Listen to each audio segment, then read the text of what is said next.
आज हमारे पास जो स्रोत है वो एक कहानी बताते हैं।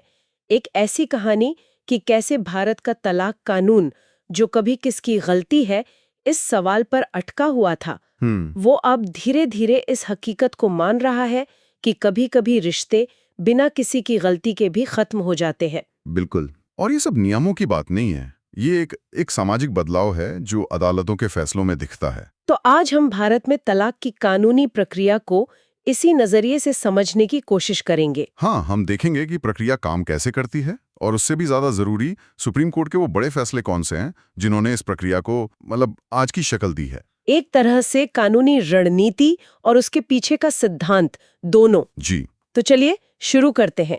मान लीजिए कोई तलाक लेना चाहता है, तो पहला कदम क्या होता है? पहला कदम तो अदालत ही है। हाँ, जाहिर है अदालत। और स्रोत बताते हैं कि ये सारे मामले फैमिली कोर्ट में सुने जाते हैं। जी, परिवार न्यायालय में। और वहां पहुंचते ही आप यूं समझिए कि कहानी में दो रास्ते खुल जाते हैं। दो रास्ते। हाँ, पहला है आपसी सहमति से तलाक।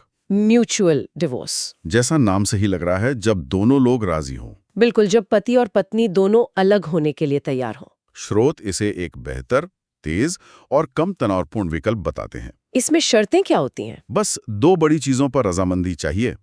एक बच्चों की कस्टडी और दूसरा पैसों का लेन देन, मतलब फाइनेंशियल सेटलमेंट। अच्छा, अगर इन पर सहमति बन गई तो प्रक्रिया काफी आसान हो जाती है। और दूसरा रास्ता? वो जाहिर है ज्यादा मुश्किल होगा। हाँ, वो है प्रतिस्पर्धी तलाक, कॉन्टेस्टेड डिवोर्स। ये कब होता है? ये तब होता है जब एक पक्ष तलाक चाहता है पर दूसरा नहीं, या फिर दोनों तलाक तो चाहते हैं पर शर्तों पर सहमत नहीं है। अच्छा। यहीं से असली कानूनी लड़ाई वो शुरू होती है। मतलब यहाँ आपको अदालत को ये साबित करना पड़ता है कि आपके पास तलाक लेने का कोई ठोस कानूनी आधार है। एकदम सही। आप सिर्फ ये नहीं कह सकते कि अब मेरा मन नहीं है।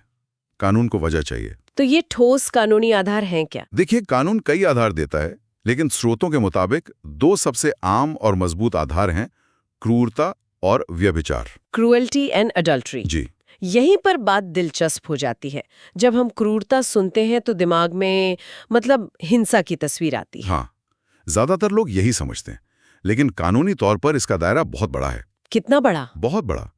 और अदालतों ने पिछले कुछ दशकों में इस शब्द के मायने ही बदल दिए हैं। जैसे स्रोतों के अनुसार, अगर पत्नी पति को सार्वजनिक रूप से नपुंसक कहे या उस पर और उसके परिवार पर झूठे आपराधिक केस दर्ज करे। एक मिनट, झूठे केस? हाँ, झूठे केस। या फिर उसे अपने बूढ़े माता पिता से अलग रहने के लिए मजबूर करें, तो ये सब कुछ मानसिक क्रूरता के दायरे में आता है। अच्छा, तो ये वो जख्म हैं जो दिखते नहीं हैं। बिल्कुल, पर अदालतें अब इन्हें पहचानती हैं। ये तो बहुत गंभीर बात है। मतलब अगर एक पत्नी अपने ससुराल वालों पर झूठा दहेज का केस करती है, तो ये पति के लिए तलाक का आधार बन सकता है। जी, बन सकता है। अदालत इसे रिश्ते के भरोसे की बुनियाद पर हमला मानती है। और व्यभिचार के मामले में? व्यभिचार के मामले में कानून बहुत स्पष्ट है। किसी से फोन पर बात करना या मिलना जुलना व्यभिचार नहीं है। तो फिर क्या है? इसके लिए अवैध शारीरिक संबंध को साबित करना पड़ता है, और यहाँ सबूतों का स्तर बहुत ऊंचा रखा गया है। जिसे साबित करना बहुत मुश्किल होता होगा। बेहद मुश्किल। और मान लीजिए पति इन आधारों को साबित कर देता है, तो इसका नतीजा क्या होता है? सिर्फ तलाक? नहीं, सिर्फ तलाक नहीं, इसके आर्थिक नतीजे भी होते हैं। अच्छा। अगर क्रूरता या व्यभिचार साबित हो जाए तो अदालत पति को पत्नी को भरण पोषण यानी मेंटेनेंस देने से छूट दे सकती है। और वो जो मुकदमे का खर्च होता है? हाँ, यहाँ तक कि पत्नी को मुकदमे का वो खर्च भी लौटाना पड़ सकता है जो अदालत ने पति को शुरू में देने का आदेश दिया था। तो ये जो नियम है, ये परिभाषाएं हैं, खासकर मानसिक क्रूरता जैसी चीजें, ये आई कहाँ से? ये हमेशा से तो कानून का हिस्सा नहीं रही होंगी। नहीं, बिल्कुल नहीं।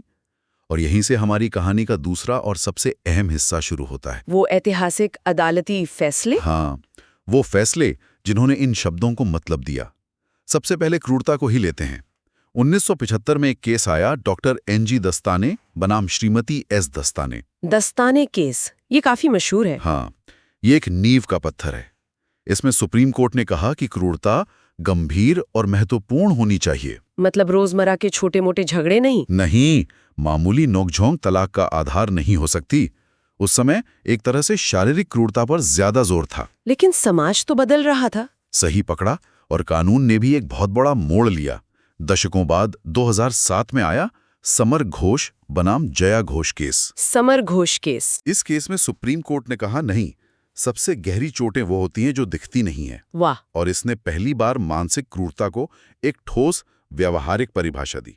कई उदाहरण सामने रखे, जैसे लगातार अपमान करना, एक दूसरे से बात बंद कर देना, बिना किसी वजह के साथ रहने से मना करना, ये सब मानसिक क्रूरता है। और वो जो झूठे केस वाली बात थी, वो भी किसी फैसले से ही मजबूत हुई होगी। हाँ, वो हुई 2013 के श्रीनिवास राव बनाम DA दीपा केस से।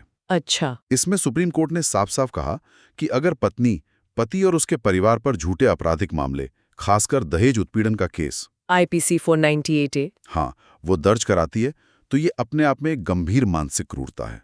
अदालत ने माना कि ये सिर्फ आरोप नहीं, बल्कि किसी की इज्जत और आज़ादी पर हमला है। तो हम साफ तौर पर देख सकते हैं कि कैसे अदालतों ने धीरे धीरे मानसिक पीड़ा को शारीरिक पीड़ा के बराबर मानना शुरू कर दिया। अब आपसी सहमति वाले तलाक पर वापस आते हैं। आपने कहा था कि ये प्रक्रिया अब तेज हो गई है। हाँ, बहुत तेज। क्या इसके पीछे भी कोई अदालती फैसला है? जी, एक बहुत ही महत्वपूर्ण फैसला है।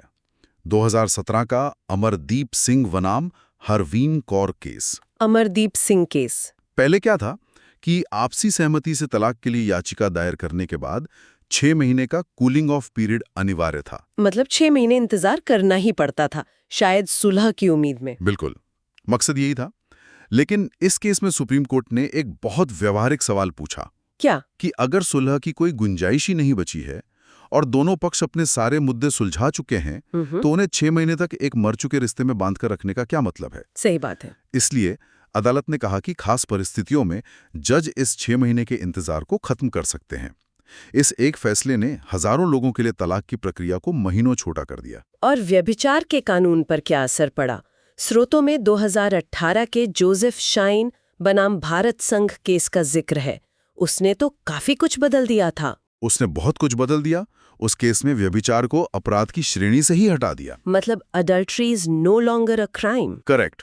पहले ये भारतीय दंड संहिता की धारा 497 के तहत एक अपराध था और उसमें भी सिर्फ पुरुष को सजा मिलती थी, महिला को नहीं। अच्छा। सुप्रीम कोर्ट ने इसे भेदभावपूर्ण और असंवैधानिक करार दिया। लेकिन यहाँ एक बहुत बारीक बात है जिसे समझना जरूरी है ना। हाँ, सुप्रीम कोर्ट ने कहा कि व्यभिचार अब अपराध नहीं है, यानी इसके लिए किसी को जेल नहीं होगी। लेकिन ये तलाक के लिए एक नागरिक गलती, मतलब सिविल रॉन्ग आज भी है। तो आप अपने पार्टनर को व्यभिचार के लिए जेल नहीं भिजवा सकते। नहीं।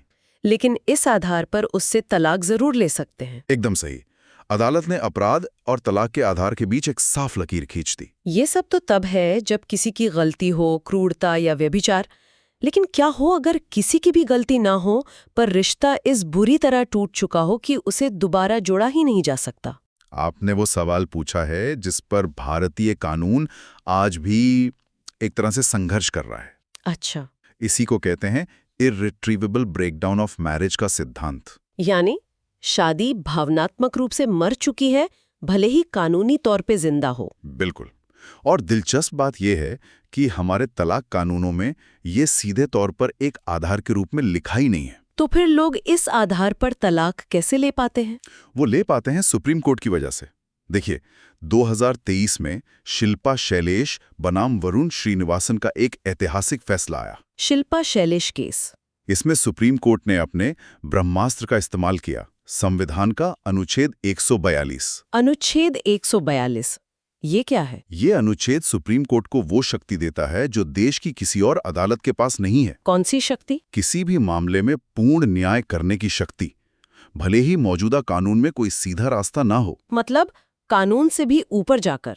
एक तरह से कोर्ट ने कहा कि जब शादी सिर्फ कागज पर जिंदा हो लेकिन हकीकत में सालों पहले मर चुकी हो, तो उसे खत्म करना ही पूर्ण न्याय है। तो इस शक्ति का इस्तेमाल करके सुप्रीम कोर्ट अब सीधे तलाक दे सकता है? हाँ, बिना फैमिली कोर्ट के लंबी प्रक्रिया का इंतजार किए। ये तो उन लोगों के लिए एक बहुत बड़ी राहत होगी जो सालों से कानूनी लड़ाई में फंसे हैं। बहुत बड़ी राहत। लेकिन क्या इससे निचली अदालतों में एक तरह का कंफ्यूजन नहीं पैदा होगा? अगर लोग देखेंगे कि सुप्रीम कोर्ट ऐसे तलाक दे रहा है, तो क्या वो अपने फैमिली कोर्ट जज से भी यही उम्मीद नहीं करेंगे? ये एक बहुत बड़ा और जरूरी सवाल है। और इस सुप्रीम कोर्ट ने खुद इसका जवाब दिया। कैसे? शिल्पा शैलेश वाले फैसले के कुछ ही समय बाद 2023 में ही रत्नम्मा बनाम एम चंद्रशेखर केस में सुप्रीम कोर्ट ने ये बिल्कुल साफ कर दिया। क्या साफ किया? कि अनुच्छेद 142 की ये असाधारण शक्ति केवल और केवल सुप्रीम कोर्ट के पास है। अच्छा, सिर्फ सुप्रीम कोर्ट? हाँ, फैमिली कोर्ट या हाई कोर्ट इस आधार पर तलाक नहीं दे सकते कि शादी पूरी तरह टूट चुकी है। उन्हें आज भी क्रूरता या व्यभिचार जैसे स्थापित आधारों पर ही काम करना होगा। तो ये एक तरह का सेफ्टी वॉल्व है जो सिर्फ सुप्रीम कोर्ट के पास है। बिल्कुल, और वो भी असाधारण मामलों के लिए। ये एक आखिरी रास्ता है, पहला नहीं। इन सब जानकारियों को देखें तो एक तस्वीर बनती है कि तलाक की लड़ाई में रणनीति बहुत मायने रखती है। बहुत ज्यादा। इसी से जुड़ा एक सवाल है। स्रोत में एक दिलचस्प बात का जिक्र है। कुछ वकील सीधे तलाक का केस करने के बजाय वैवाहिक अधिकारों की पुनर्स्थापना का केस करने की सलाह देते हैं। रेस्टिट्यूशन ऑफ कॉन्जुगल राइट्स और CR। हाँ, ये क्या है? सुनने में तो ये तलाक का उल्टा लगता है। ये तलाक का ठीक उल्टा ही है। मतलब? देखिए, तलाक में आप कहते हैं मुझे इस रिश्ते से बाहर निकालो। RCR में आप कोर्ट से कहते हैं मेरे पार्टनर को इस रिश्ते में वापस लाओ। अच्छा, तो इसके पीछे की रणनीति क्या होती है? रणनीति ये होती है कि आप अदालत को ये दिखाना चाहते हैं कि आप रिश्ता बचाना चाहते हैं, तोड़ना नहीं। इससे आपकी छवि एक समझदार पक्ष की बनती है। लेकिन अगर आप असल में रिश्ता बचाना ही नहीं चाहते तो ये तो एक तरह का दिखावा हुआ। सही कहा। और स्रोत इस रणनीति की सिफारिश नहीं करते हैं। तो वो क्या कहते हैं? उनका कहना है कि अगर आपके पास क्रूरता जैसे ठोस आधार और सबूत हैं तो इस घुमावदार रास्ते पर जाने के बजाय सीधे तलाक के लिए जाना बेहतर है। आखिरकार अदालतें सबूतों पर चलती हैं, दिखावे पर नहीं। तो कुल मिलाकर दस्ताने केस से लेकर शिल्पा शैलेश तक हमने देखा कि तलाक की प्रक्रिया सिर्फ नियमों का एक सेट नहीं है, ये समाज की बदलती सोच का आईना है। बिल्कुल। अदालतों ने लगातार कानूनों की नई व्याख्या की है और उन्हें बदलते समय के साथ जोड़ा है। चाहे वो मानसिक क्रूरता को पहचानना हो या उन शादियों को खत्म करना जो सिर्फ नाम की रह गई हैं। यही इसका सबसे अहम पहलू है। कानून स्थिर नहीं है, ये लगातार विकसित होता है। और ये गलती खोजने की सोच से आगे बढ़कर समाधान खोजने की दिशा में बढ़ रहा है। हाँ, लेकिन ये बदलाव बहुत धीमा है और ज्यादातर सुप्रीम कोर्ट के स्तर पर हो रहा है। आज की ये पूरी चर्चा एक बड़े विचार की ओर ले जाती है। स्रोत यही दिखाते हैं कि भारतीय कानून धीरे धीरे किसकी गलती है वाले मॉडल से आगे बढ़ रहा है और ये स्वीकार कर रहा है कि कभी-कभी रिश्ते बिना किसी एक की गलती के भी खत्म हो जाते हैं। तो सुनने वालों के लिए सोचने वाली बात यह है हाँ, कि एक कानूनी व्यवस्था शादी की पवित्रता और उन मानवीय रिश्तों की हकीकत जो अब चल नहीं सकते, इनके बीच संतुलन कैसे बनाती है। खासकर तब जब नो फॉल्ट तलाक देने की असाधारण शक्ति केवल देश की सर्वोच्च अदालत तक सीमित हो। तो फिर निचली अदालतों में बिना किसी की गलती के एक मृत रिश्ते में फंसे लाखों लोगों के लिए इसका क्या मतलब है?